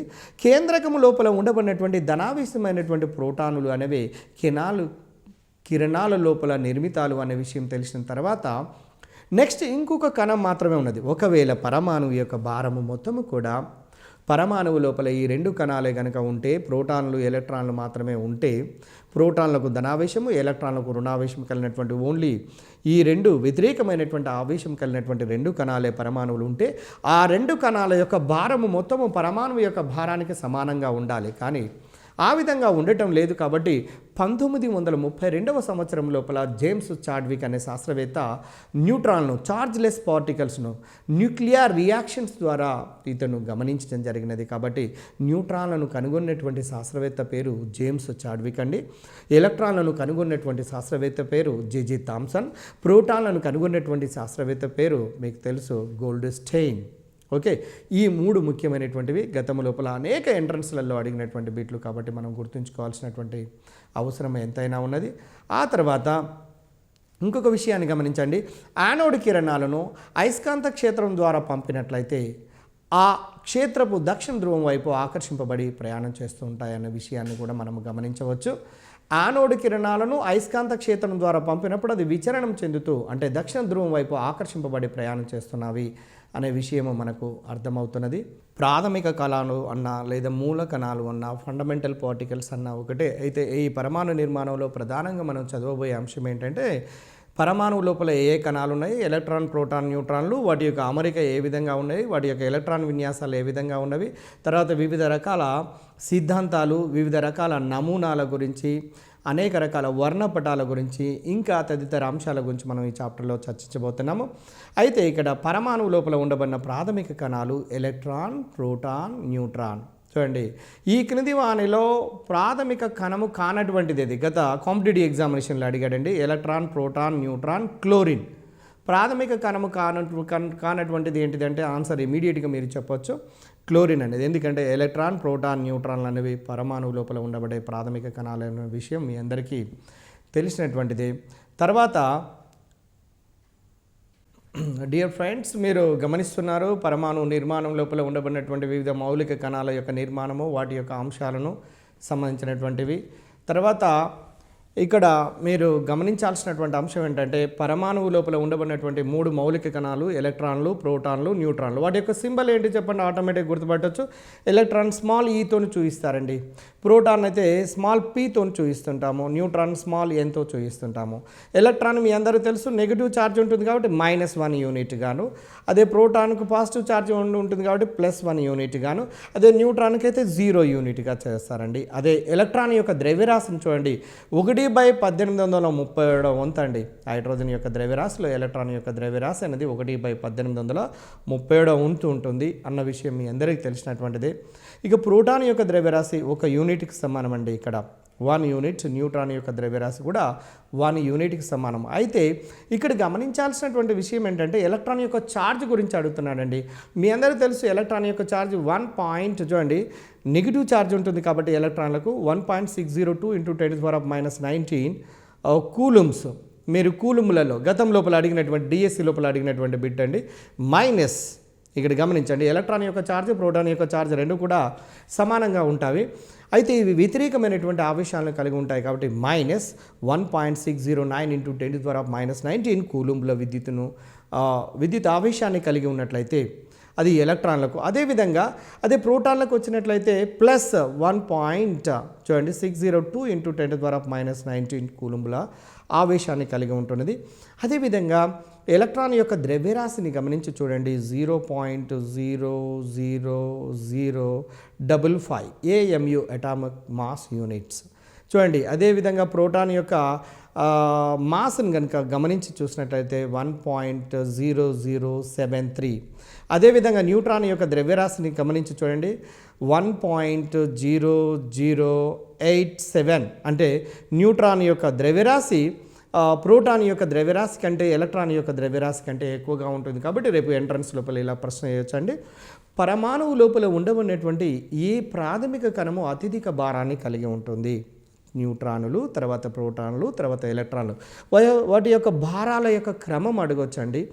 అదేవిధంగా ఎలక్ట్రాన్ యొక్క ఛార్జ్ని గతంలో 1.602 ఇంటూ 10⁻⁻19 కూలమ్స్. ఇక్కడ 1కు బిఫోర్ మైనస్ను చూపించినట్లయితే ఎలక్ట్రాన్ ఛార్జ్, 1కు బిఫోర్ ప్లస్ను చూపించినట్లయితే ప్రోటాన్ల ఛార్జ్ను. అదేవిధంగా ఎలక్ట్రాన్ను కనుగొన్నటువంటి శాస్త్రవేత్త జేజే థామ్సన్ గాను, ప్రోటాన్ను కనుగొన్నటువంటి శాస్త్రవేత్త గోల్డ్ స్టెయిన్ అనే శాస్త్రవేత్త, న్యూట్రాన్లను కనుగొన్నటువంటి శాస్త్రవేత్త మీకు తెలుసు 1932 లోపల న్యూక్లియర్ రియాక్షన్స్ ద్వారా కనుక్కున్నటువంటి, అంటే జేమ్స్ చాడ్విక్ అనే శాస్త్రవేత్త న్యూక్లియర్ రియాక్షన్ ద్వారా న్యూట్రాన్లను కూడా కనుక్కొని చివరికి పరమాణువు లోపల ప్రాథమికమైనటువంటి కణాలు ఎలక్ట్రాన్, ప్రోటాన్, న్యూట్రాన్లు ఉంటాయన్నటువంటి విషయం మనం గతం లోపల చూడడం జరిగింది. ఇందులో ఎలక్ట్రాన్, ప్రోటాన్, న్యూట్రాన్ల యొక్క సింబల్స్, వాటి యొక్క పరస్పర ఆవేశము, తర్వాత వాటి యొక్క ఛార్జెస్, తర్వాత ఏఎంయులలో వాటి యొక్క భారాల గురించి ఒకసారి సుస్పష్టంగా మీరు గమనించినట్లయితే రేపు ఎంట్రన్స్లలో ఏ వాల్యూను కూడా వదిలిపెట్టకుండా అడగడానికి అవకాశం ఉంటుంది. కాబట్టి గతంలో అడిగినటువంటి బిట్ ఎలక్ట్రాన్ యొక్క ఛార్జ్ గురించి అడిగాడు కాబట్టి రేపు ప్రోటాన్ ఛార్జ్ అడగవచ్చు. న్యూట్రాన్ ఛార్జ్ అడగడానికి అవకాశం లేదు, ఎందుకంటే ఇది ఆవేశరహితమైనటువంటి కణాలు, వీటి యొక్క ఛార్జ్ 0 అన్నటువంటి విషయం. కానీ వీటి కనుగొన్నటువంటి శాస్త్రవేత్తల పేరు ఎలక్ట్రాన్లు జేజే థామ్సన్, ప్రోటాన్లు అయితే గోల్డ్ స్టెయిన్, న్యూట్రాన్లు అయితే జేమ్స్ చాడ్విక్. పదే మనము వీటిని గుర్తు చేసుకున్నట్లయితే తప్పకుండా మన మెమరీ లోపల ఉండి ఎంట్రన్స్ను మనము బ్రహ్మాండంగా రాయడానికి అవకాశం ఉంటుందండి. తర్వాత నెక్స్ట్ పాయింట్ మనం గమనిద్దాము, జేజే థామ్సన్ యొక్క పరమాణు నమూనా గురించి చూద్దామండి. మీ అందరికీ తెలుసు డియర్ ఫ్రెండ్స్, మీరు బాగా చదువుతున్నటువంటి వాళ్ళే జనరల్గా ఫిజికల్ సైన్స్ లోపల దాన్ని ఎన్నుకొని అంటే స్కూల్ అసిస్టెంట్గా రాయడానికి అవకాశం ఉంటుంది. వివిధ రకాల నమూనాలు ఉన్నాయండి మన సిలబస్ ప్రకారం కూడా. 9th 10thలలో, ఇంటర్మీడియట్లలో ఈ వివిధ నమూనాలు, ఆ నమూనాల లోపల ఉండబడినటువంటి ముఖ్య అంశాల్లో మొదటి నమూనా ఏది అంటే జేజే థామ్సన్ నమూనా. అంటే రుణధ్రువ కిరణాల గురించి తెలియజేసినటువంటి జేజే థామ్సనే ఒక నమూనాను తెలియజేశాడండి. దాన్ని ఇక్కడ చూడండి, క్రీస్తు శకము 1903 లోపల జేజే థామ్సన్ అనే శాస్త్రవేత్త మొట్టమొదటి పరమాణు నమూనాను తెలియజేశాడు. So what is mind by model? Model అంటే ఏంటి, పరమాణు నమూనా అంటే ఏందో ఫస్ట్ మనం గమనించాలండి. నమూనా అంటే ఒక మాటలో చెప్పాలంటే చూడండి, పరమాణువు లోపల ఉండబడినటువంటి వివిధ మూలకణాల యొక్క అమరికను గురించి తెలియచేసేదాన్ని పరమాణు నమూనా లేదా అటామిక్ మోడల్ అంటారండి. ఇందులో అనేక మోడల్స్ రావడం జరిగింది, అనేక నమూనాలు రావడం జరిగింది. ఈ నమూనాలలో మొదటి నమూనా జేజే థామ్సన్ నమూనా. దీన్ని పుచ్చకాయ నమూనా లేదా వాటర్ మిలాన్ నమూనా అని కూడా అంటారండి. దీన్ని 1903 లోపల జేజే థామ్సన్ అనే శాస్త్రవేత్త మొట్టమొదటి నమూనాగా దీన్ని ప్రతిపాదించినటువంటి విషయం మీకు తెలిసిందే. దీని ప్రకారము ఒక పరమాణువు అనేది తటస్థమైనటువంటి కణం అండి. ఎందుకంటే మీ అందరికీ తెలుసు, ఒక పరమాణువు లోపల ఉండబడే ఎలక్ట్రాన్ల యొక్క ఛార్జ్, ప్రోటాన్ల యొక్క ఛార్జ్ రెండింటికి పరస్పరము వ్యతిరేకము, రెండు సమానంగా ఉంటాయి. కాబట్టి పరమాణువు తటస్థంగా ఉంటుంది అన్నటువంటి విషయం మనకు తెలిసిందే. తర్వాత ఇంకొక అంశాన్ని గమనించండి, రుణావేశము కలిగినటువంటి ఎలక్ట్రాన్లు, ధనావేశము కలిగినటువంటి ప్రోటాన్లు సమాన సంఖ్యలో ఉంటాయి అనే విషయాన్ని ఇతడు థామ్సన్ నమూనా ప్రకారం మనకు తెలియచేయటం జరిగినది. తర్వాత జేజే థామ్సన్ తన పరమాణు నమూనాను పుచ్చకాయ నమూనాతో పోల్చాడండి. అంటే వాటర్ మిలాన్ మీ అందరూ తెలుసు, వేసవి కాలానికి మీరు వెళ్ళిపోయి చూసినట్లయితే పుచ్చకాయను ఒకసారి కట్ చేసి చూడండి, మధ్య భాగంలో ఎర్రటి మాస్ అనేది ద్రవ్యరాశి కనపడుతుంటుంది. ఇక దాని లోపల అక్కడక్కడ గింజలు అనేవి పొదగబడి ఉంటాయండి. ఆ గింజలనేమో ఇతని సిద్ధాంతం ప్రకారము ఎలక్ట్రాన్లతో పోల్చడం జరిగింది. ధనావేశం కలిగినటువంటి మాస్ అంతా కూడా రెడ్ మాస్తోనే ఎర్రటి గుజ్జు లాంటి పదార్థంతో పోల్చడం జరిగినది. కాబట్టి దీన్ని పుచ్చకాయ నమూనా అన్న, జేజే థామ్సన్ నమూనా అన్న, నమూనాల్లో మొట్టమొదటి అన్నా కూడా ఇదే మనము గమనించాల్సినటువంటి అంశం ఉన్నది. పుచ్చపండు గుజ్జులో గమనించండి ఈ పాయింట్. పుచ్చపండు గుజ్జులో విత్తనాలు ఏ విధంగా అమరి ఉంటాయో అదేవిధంగా పరమాణువు లోపల కూడా ఎలక్ట్రాన్లన్నీ కూడా మరియు ధనావేశిత పూరిత కేంద్రకము లోపల అక్కడక్కడ పొదగబడి ఉంటాయి అన్నటువంటి విషయాన్ని ఈ సిద్ధాంతం ద్వారా లేదా ఈ పరమాణు నమూనా ద్వారా మనకు తెలియచేయటం జరిగినది. తర్వాత గమనించండి, ఇక్కడ ఈ వాటర్ మిలాన్ నమూనా తెలిసిన తర్వాత చూడండి, గింజలనేమో ఎలక్ట్రాన్లతో పోల్చాడు. ఇక్కడ ఈ నమూనాలో ఎర్రటి మాసునేమో ధనావేశమైనటువంటి వాటితో పోల్చడం జరిగినది. ఏ పండుతో పోల్చాడంటే వాటర్ మిలాన్తో పోల్చాడు. కాబట్టి దీన్నే పుచ్చకాయ నమూనా అని కూడా అంటాము. తర్వాత మేడం క్యూరీ అనే శాస్త్రవేత్త జరిపినటువంటి రేడియోధార్మికత పరిశోధనలు పరమాణు కేంద్రక ప్రతిపాదనకు పునాదులు వేయటం జరిగినదండి. మేడం క్యూరీ, మీ అందరికీ తెలుసు madam Curie, well known scientist, famous scientist. అయితే ఈమె జరిపినటువంటి రేడియోధార్మికత పరిశోధనలు అన్నది పరమాణు కేంద్రక ప్రతిపాదనకు, అంటే కేంద్రకం పరమాణు మధ్య భాగంలో కేంద్రకం ఉంటుందని తెలియచేయడానికి ఓ రకంగా పరోక్షంగా మనకు ఈమె యొక్క ప్రతిపాదనలు ఉపయోగపడ్డాయి అన్నటువంటి విషయం మనకు అర్థమవుతున్నది. అదేవిధంగా చూడండి, పరమాణు కేంద్రక పరిశోధన ఎర్నెస్ట్ రూథర్ఫర్డ్ అనే శాస్త్రజ్ఞుడు క్రీస్తు శకము 1911 లోపల ఆల్ఫా కిరణ విక్షేపణ ప్రయోగాన్ని చేశాడండి. ఈ ఆల్ఫా కిరణ విక్షేపణ ప్రయోగం ద్వారా పరమాణు మధ్య భాగం లోపల కేంద్రకం ఉంటుంది అన్నటువంటి విషయాన్ని తెలియచేయటం జరిగినది. డియర్ ఫ్రెండ్స్, మనము జేజే థామ్సన్ నమూనా గురించి లేదా పుచ్చకాయ నమూనా గురించి, నమూనాల్లో మొదటి నమూనా గురించి మొదటిగా చూడడం జరిగినది. ఆ నమూనా ప్రకారం ఏ విధమైనటువంటి అంశాలు ఉన్నాయో మనం చూడడం జరిగినది. తర్వాత రూథర్ఫర్డ్ నమూనా విషయాన్ని గురించి, అంటే నెక్స్ట్ ఆ తర్వాత వచ్చినటువంటి నమూనాను, అంటే మొదటి నమూనాను బేస్ చేసుకొని ఎర్నెస్ట్ రూథర్ఫర్డ్ అనే శాస్త్రవేత్త 1911 సంవత్సరం లోపల ఆల్ఫా కిరణ విక్షేపణ ప్రయోగాన్ని చేయడం జరిగినది. ఈ ఆల్ఫా కిరణ విక్షేపణ ప్రయోగం ద్వారా పరమాణు మధ్య భాగం లోపల కేంద్రకము కనుక్కొనటం జరిగినదండి. అదేవిధంగా నెక్స్ట్ను గమనించండి, ఆల్ఫా కిరణ ప్రయోగములో ఇక్కడ ఆల్ఫా కణాలు అంటే ఏంటి? ఆల్ఫా కణాలు గతం లోపల ఎన్నోసార్లు డిఎస్సీలలో అడిగినటువంటి బిట్ అండి. ఇక్కడ హీలియం పరమాణువులో నుంచి 2 ఎలక్ట్రాన్లను కనుక తొలగించగా మిగిలినటువంటి కణాన్ని ఆల్ఫా కణము అంటారండి. He+2 హీలియములో, ఒక హీలియం పరమాణువులో చూడండి 2 ప్రోటాన్లు 2 న్యూట్రాన్లు కేంద్రకంలో ఉంటాయి. దాని చుట్టూ 2 ఎలక్ట్రాన్లు ఉంటాయండి. ఈ 2 ఎలక్ట్రాన్లు పోయిన తర్వాత న్యూక్లియస్ లోపల, హీలియం న్యూక్లియస్ లోపల He+2 లోపల ఏముంటాయంటే 2 ప్రోటాన్లు 2 న్యూట్రాన్లు ఉంటాయి. ఆ 2 ప్రోటాన్లు 2 న్యూట్రాన్లతో కూడుకున్నటువంటి భాగాన్ని ఆల్ఫా కణము అంటారండి. ఆల్ఫా కణము అనగా డిఎస్సిలో అడగడానికి చక్కటి ప్రశ్న అండి. అద్భుతమైనటువంటి క్వశ్చన్ ఇక్కడ తయారు చేయొచ్చు, ఆన్సర్ చేయకుండా విధంగా ఉండే. ఇక్కడ కాన్సెప్ట్ మీకు ఏం తెలియాలంటే, హీలియం అనే పరమాణువు నుంచి 2 ఎలక్ట్రాన్లు పోతే He+2 అంటారు. ఈ He+2నే హీలియం యొక్క కేంద్రకాలు అంటారు. హీలియం యొక్క కేంద్రకాలని ఆల్ఫా కణము అంటారండి. ఈ ఆల్ఫా కణానికి ధనాభీష్టమైనటువంటి ఛార్జ్ ఉంటుందన్నటువంటి విషయాన్ని మీరు గమనించండి. తర్వాత ఆల్ఫా కణాలు విక్షేపణ ప్రయోగం ద్వారా పరమాణు మధ్య భాగంలో ధనావిష్ట కేంద్రకం ఉంటుందని ప్రతిపాదించడం జరిగిందండి. ఇక్కడ ఈ ప్రయోగం ద్వారా పరమాణు మధ్య భాగం లోపల కేంద్రకం ఉంటుందన్నటువంటి విషయాన్ని రూథర్ఫర్డ్ అనే శాస్త్రవేత్త తన యొక్క అంశాల ద్వారా బయటికి తెలియచేయటం జరిగినది. ఆ తర్వాత పరమాణు కేంద్రక వ్యాసార్థము సుమారుగా 10⁻⁻15 మీటర్స్ను కలిగి ఉంటున్నట్టుగా తెలియచేయటం జరిగినది.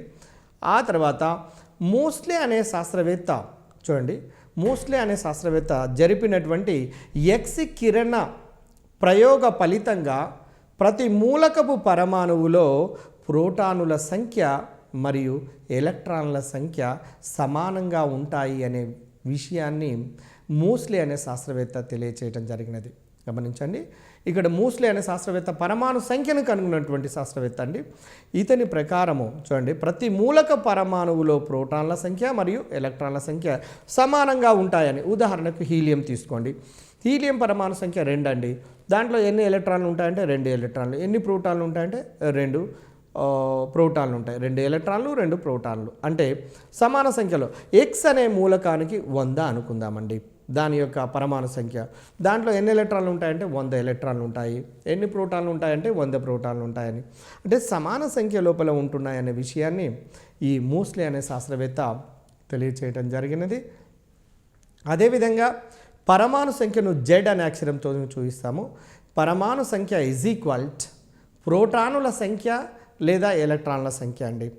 ఒక పరమాణువులో తటస్థ పరమాణువులో ఉండబడే ప్రోటాన్ల సంఖ్య లేదా ఎలక్ట్రాన్ల సంఖ్య. ఉదాహరణకు మొదటి మూలకాన్ని తీసుకొని చూద్దామండి. హైడ్రోజన్ H మీ అందరికీ తెలుసు. ఈ హైడ్రోజన్ యొక్క పరమాణు సంఖ్య 1 అండి. దాని లోపల ఉండబడే ఎలక్ట్రాన్ల సంఖ్య కూడా 1. దాని లోపల ఉండబడే ప్రోటాన్ల సంఖ్య కూడా 1. కానీ దాని లోపల ఉండబడే న్యూట్రాన్ల సంఖ్య మాత్రం 0 అండి. ఎందుకంటే పరమాణు సంఖ్య 1, తర్వాత ద్రవ్యరాశి సంఖ్య 1. న్యూట్రాన్ల సంఖ్యను మనం తెలుసుకోవాలంటే ద్రవ్యరాశి సంఖ్య నుండి పరమాణు సంఖ్యను తీసివేసినట్లయితే న్యూట్రాన్ల సంఖ్య వస్తుంది. కాబట్టి న్యూట్రాన్ లేని ఏదైనా మూలకం ఉన్నదా అంటే ఇక్కడ ప్రోటియం మాత్రమే 1H1. ఇది గుర్తుంచుకోండి. ఇది గత కాంపిటేటివ్ ఎగ్జామినేషన్ లోపల అడిగినటువంటి బిట్ అండి. చాలా ముఖ్యమైనటువంటిది ఇది. తర్వాత పరమాణువులోని కణాల యొక్క మొత్తము ద్రవ్యరాశిని పరమాణు ద్రవ్యరాశి లేదా పరమాణు భారము అంటారండి. ఇక్కడ ఈ పాయింట్ గమనించండి. పరమాణువు లోపల ఉండబడినటువంటి కణాల యొక్క మొత్తం ద్రవ్యరాశి పరమాణు యొక్క మొత్తం భారంగా మనము లెక్కించవలసినటువంటి అవసరం ఉన్నది. తర్వాత ద్రవ్యరాశి సంఖ్యను, పరమాణు సంఖ్యను జడుతో చూపిస్తాము, ద్రవ్యరాశి సంఖ్యను ఏతో చూపిస్తాము. ద్రవ్యరాశి సంఖ్య ఈజ్ ఈక్వల్ట్ ప్రోటానులు ప్లస్ న్యూట్రానులు కలిసినట్లయితే ఆ పరమాణు యొక్క ద్రవ్యరాశి సంఖ్య తెలుస్తుందండి. ఉదాహరణకు హీలియం తీసుకొని చూద్దాం. 2 హీలియం 4లో చూడండి, దాంట్లో 2 ప్రోటాన్లు 2 న్యూట్రాన్లు ఉంటాయి. కాబట్టి 2 + 2 4. కాబట్టి హీలియం యొక్క ద్రవ్యరాశి సంఖ్య మనం 4గా రాస్తామండి. ఆ విధంగా ద్రవ్యరాశి సంఖ్య తెలియాలంటే ఆ కేంద్రకంలో ఉండబడినటువంటి ప్రోటానులు మరియు న్యూట్రాన్ల సంఖ్యను కలిపినట్లయితే మనం ద్రవ్యరాశి సంఖ్యను తెలుసుకోవచ్చు. దీన్ని ఏ అనే అక్షరంతోనూ చూపిస్తాము. అయితే ఒక పరమాణువు సంఖ్య తెలిస్తే ఎలక్ట్రాన్లు తెలుస్తున్నవి, ప్రోటాన్లు తెలుస్తున్నాయండి. మరి న్యూట్రాన్లు తెలియాలి అంటే ఇప్పుడు ఈక్వేషన్ చూడండి. న్యూట్రానుల సంఖ్య ఈజ్ ఈక్వల్ట్, గమనించండి డియర్ ఫ్రెండ్స్, న్యూట్రానుల సంఖ్య ఈజ్ ఈక్వల్ట్ ద్రవ్యరాశి సంఖ్య మైనస్ పరమాణు సంఖ్య. అంటే n is equal to a minus z. n is equal to a minus z. Example హీలియంని తీసుకుందాం. హీలియం 2 4, గమనించండి హీలియం సింబల్ He 2 and 4, ద్రవ్యరాశి సంఖ్య 4, తర్వాత పరమాణు సంఖ్య 2. న్యూట్రాన్లు కావాలంటే ద్రవ్యరాశి సంఖ్య నుంచి పై నంబర్ మైనస్ కింది నెంబర్ చేసినట్లయితే న్యూట్రాన్ల సంఖ్య మనకు తెలిసిపోతుంది. ఆ విధంగా న్యూట్రాన్ల సంఖ్యను మనం కనుక్కోవచ్చు. తర్వాత మీరు రూథర్ఫర్డ్ గ్రహమండల నమూనాను గురించి కనుక గమనించినట్లయితే రూథర్ఫర్డ్ పరమాణు నమూనాను గ్రహమండల నమూనా అని కూడా అంటారండి. రూథర్ఫర్డ్ నమూనాకు ఇంకొక పేరు ఏంటంటే గ్రహమండల నమూనా. గ్రహాలతో పోల్చటం జరిగినది. కేంద్రకం చుట్టూ తిరుగుతున్నటువంటి ఎలక్ట్రాన్లను గ్రహాలతో పోల్చాడు కాబట్టి దీన్ని గ్రహమండల నమూనా, దీన్నే కేంద్రక నమూనా అని, దీన్నే రూథర్ఫర్డ్ నమూనా అని వివిధ రకాల పేర్లతో పిలుస్తూ ఉంటుంటారండి. తర్వాత పరమాణువు ఘన పరిమాణంలో చాలా వరకు ఖాళీగా ఉంటుందండి. రూథర్ఫర్డ్ పరమాణు నమూనా ప్రకారము ఆల్ఫా కిరణ విక్షేపణ ప్రయోగమును చేసినప్పుడు, ఆల్ఫా కణాల యొక్క ప్రయోగం చేసినప్పుడు ఆ పరమాణువు గుండా అనేక ఆల్ఫా కణాలు బయటికి చొచ్చుకొని పోతున్నాయి. కాబట్టి చాలా వరకు ఖాళీగా ఉంటుందనే విషయాన్ని రూథర్ఫర్డ్ అనే శాస్త్రవేత్త తెలియచేయడం జరిగినది. ధనావేశిత పూరిత కణాలు మరియు భారాన్ని కలిగి ఉన్న ఇతర కణాలన్నీ పరమాణువులోని మధ్య భాగంలో కేంద్రీకృతమై ఉంటాయన్న విషయాన్ని ఈ రూథర్ఫర్డ్ అనే శాస్త్రవేత్త తెలియచేయడం జరిగినది. చూడండి, ఇక్కడ పరమాణువు ఈ విధంగా ఉన్నట్టుగా భావించినట్లయితే మధ్య భాగంలో కేంద్రకం ఉంటే ఆల్ఫా కణాలు ఈ విధంగా చలిస్తున్నాయి, ఈ విధంగా ప్రయాణం చేస్తున్నట్లయితే చూడండి, ఈ ప్రయోగం ద్వారా ఈ ఆల్ఫా కణాలకు ధనావేశం ఉంటుంది కాబట్టి కేంద్రకమునకు ధనావేశం ఉంటుంది కాబట్టి మధ్య భాగంలో ధనావేశం కలిగినటువంటి ఆల్ఫా కణాలకు ధనావేశం కలిగినటువంటి ఈ కేంద్రకానికి మధ్యన వికర్షణ ఏర్పడి ఈ ఆల్ఫా కణాలు ప్రయాణం చేసే దిశ లోపల విచలనం చెందడం జరిగినది.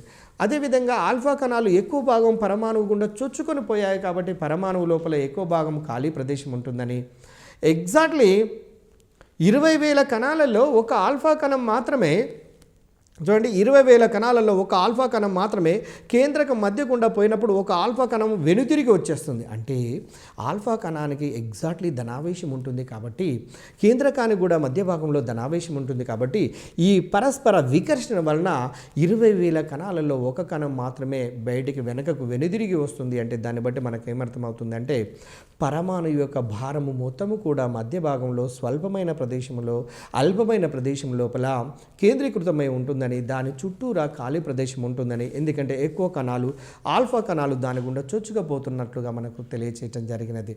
తర్వాత మీరు ఇంకొక అంశాన్ని మీరు గమనించండి. ఈ పరమాణు మధ్య భాగంలో ఉన్నటువంటి దాన్ని కేంద్రకం అనే పేరు పెట్టినటువంటి శాస్త్రవేత్త ఎవరో తెలుసా? రూథర్ఫర్డ్, ఎర్నెస్ట్ రూథర్ఫర్డ్ అండి.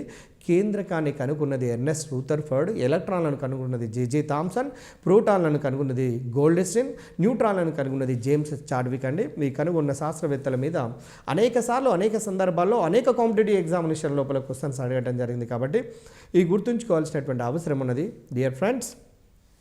అదేవిధంగా కేంద్రకపు పరిమాణము పరమాణువుల పరిమాణము కంటే చాలా తక్కువ ఉంటుందండి. కేంద్రకం యొక్క సైజ్ ఏమో చాలా చిన్నగా ఉంటుంది, పరమాణువు యొక్క సైజ్ ఏమో చాలా పెద్దగా ఉంటుంది. కేంద్రకము చాలా చిన్నగా, పరమాణువు అనేది చాలా పెద్దగా ఉంటుంది అన్నట్టు విషయము ఈ రూథర్ఫర్డ్ ప్రయోగం ద్వారా మనకు తెలుస్తున్నది. డియర్ ఫ్రెండ్స్, మనము రూథర్ఫర్డ్ నమూనా గురించి చదువుతున్నాము. అందులోపల కొన్ని ముఖ్యాంశాల గురించి చదువుతున్నాము. రూథర్ఫర్డ్ నమూనా ప్రకారం కేంద్రకంని కనుగొన్నటువంటి శాస్త్రవేత్త ఎవరంటే ఎర్నెస్ట్ రూథర్ఫర్డ్ అనే విషయం మనకు తెలిసింది. అదేవిధంగా కేంద్రకం యొక్క పరిమాణము లేదా ఘన పరిమాణం కూడా చాలా తక్కువ పరిమాణం లోపల ఉంటుంది పరమాణు సైజుతో పోల్చి ఉన్నట్లయితే అనే విషయం కూడా మనకు తెలిసింది. కేంద్రకం యొక్క పరిమాణము 10⁻⁻15 మీటర్స్ లేదా ఫెర్మీలను కలిగి ఉంటుందండి కేంద్రకం యొక్క పరిమాణము. అదేవిధంగా పరమాణు పరిమాణము అనేది 10⁻⁻8 సెంటీమీటర్స్ లేదా యాంగ్స్టామ్స్ను కలిగి ఉంటుందండి. 10⁻⁻8 సెంటీమీటర్స్ లేదా యాంగ్స్టామ్లలో ఆ విధమైనటువంటి విలువను కలిగి ఉంటుంది. ఇది గుర్తుంచుకోండి. అదేవిధంగా పరమాణువులోని ఎలక్ట్రాన్లన్నీ కేంద్రకము చుట్టూ తిరుగుతాయి అన్నటువంటి విషయం మనకు అర్థమవుతున్నది. నెక్స్ట్ గమనించండి, గ్రహమండల నమూనా అన్న, సౌర నమూనా అన్న, రూథర్ఫర్డ్ నమూనా అన్న లేదా కేంద్రక నమూనా అన్న ఒకటే ఆన్సర్గా భావించండి. గ్రహమండల నమూనాలో గ్రహాలు ఏ రకముగానైతే సూర్యుని చుట్టూ నిర్ణీతమైనటువంటి కక్షలలో పరిభ్రమిస్తుంటాయో అదే మాదిరిగా కేంద్రకము చుట్టూ కూడా, అదే మాదిరిగా ఎలక్ట్రాన్లు కూడా కేంద్రకము చుట్టూ నిర్ణీతమైనటువంటి కక్షలలో అత్యధికమైనటువంటి వేగంతోనే గమనించండి, అత్యధికమైనటువంటి వేగంతోనే కేంద్రకములో దాని కేంద్రకం చుట్టూ తిరుగుతాయి అన్నటువంటి విషయం మనకు అర్థమవుతున్నది. ఈ రూథర్ఫర్డ్ నమూనా ప్రకారము కేంద్రకములో ఉన్నటువంటి కణాలను న్యూక్లియానులు అంటారండి. మీకు తెలుసు, ఆ పదాన్ని చూడగానే గుర్తుపట్టుకోవచ్చు. అంటే the fundamental particles which are present in the nucleus that are called as simply nucleons. కేంద్రకములో ఉండబడినటువంటి కణాలను న్యూక్లియస్ లోపల ఉండబడినటువంటి వాటిని న్యూక్లియానులు అంటారు. అక్కడ మనం కన్ఫ్యూజన్ చెందవలసినటువంటి అవసరమే లేదు. అయితే పరమాణువులు గోళాకారంగా ఉంటాయి. పరమాణువులో చూడండి, పరమాణువులో నెంబర్ 1 గమనించండి, ఎలక్ట్రాన్లకు మరియు కేంద్రకానికి మధ్యన ఒక ఆకర్షణ బలం ఉంటుందండి. పరమాణువులో ఎలక్ట్రాన్లకు మరియు కేంద్రకానికి మధ్యన ఒక ఆకర్షణ బలం ఉంటుంది. దీనివలన ఎలక్ట్రాన్లు కేంద్రకం వైపు లాగబడతాయండి. దాన్ని అభికేంద్ర బలము అంటాము. అదేవిధంగా నెక్స్ట్ పాయింట్ మీరు గమనించండి, కేంద్రకము చుట్టూ పరిభ్రమిస్తున్నటువంటి ఎలక్ట్రాన్లకు అపకేంద్రిత బలము ఉంటుంది. దీని ప్రభావం వల్ల ఎలక్ట్రాన్లు కేంద్రకానికి దూరంగా విసిరివేయబడకుండా ఒక నిర్ణీతమైనటువంటి కక్ష లోపల తిరుగుతూ ఉంటాయి అనేది మనకు అర్థమవుతున్నది. ఆ తర్వాత ఈ రెండు బలాలు ఈ థియరీ ప్రకారం చూడండి, ఈ రూథర్ఫోర్డ్ నమూనా ప్రకారము ఈ రెండు బలాలు సమానంగా ఉంటాయి, వ్యతిరేకంగా ఉంటాయి. కాబట్టి పరమాణువులు స్థిరంగా ఉంటాయండి. చూడండి, అపకేంద్ర బలము అపికేంద్రిత బలాలు అనేవి పరమాణువు లోపల వ్యతిరేకంగా సమానంగా ఉంటాయి. కాబట్టి ఆ పరమాణువులు అనేవి స్థిరంగా ఉంటాయి అన్నటువంటి విషయం మనకు అర్థమవుతున్నది. అదేవిధంగా రూథర్ఫోర్డ్ నమూనాలో రెండు ముఖ్యమైనటువంటి లోపాలు ఉన్నాయండి. ఆ రెండు లోపాలు ఒకసారి గమనించండి. నెంబర్ 1, సాంప్రదాయిక భౌతిక శాస్త్ర నియమాల ప్రకారము తిరుగుతున్నటువంటి ఎలక్ట్రాన్ నిరంతరం శక్తిని కోల్పోతూ ఉంటే అది కేంద్రకంలో పడిపోవాలి, కానీ పరమాణువు నశించాలి, కానీ పరమాణువులు స్థిరంగా ఉంటున్నాయి అన్నటువంటి విషయాన్ని గురించి విశదీకరించలేకపోయినది. కాబట్టి ఇది మనం మొదటి లోపంగా మనం గమనించవచ్చు. అదేవిధంగా రెండవ లోపాన్ని కనుక తీసుకున్నట్లయితే, ఈ ఎలక్ట్రాన్ శక్తిని కోల్పోతే పరమాణు వర్ణపటము లోపల అవిచ్ఛిన్నమైనటువంటి పట్టీలు ఏర్పడాలండి, కానీ పరమాణు వర్ణపటం లోపల రేఖలు మాత్రమే ఏర్పడుతున్నవి, లైన్ స్పెక్ట్రమ్ మాత్రమే ఏర్పడుతున్నాయి అన్నటువంటి విషయాన్ని గురించి వివరించలేకపోయినది. కాబట్టి ఇవి రూథర్ఫోర్డ్ సిద్ధాంతం లోపల లేదా రూథర్ఫోర్డ్ నమూనా లోపల ఉండబడినటువంటి రెండు ప్రధానమైనటువంటి లోపాలుగా మనము గమనించవచ్చు. తర్వాత క్వాంటం సిద్ధాంతం గురించి నెక్స్ట్ క్లాస్లో పార్ట్ 2 లోపల, పరమాణు నిర్మాణం పార్ట్ 2 లోపల మనము చదువుతాము.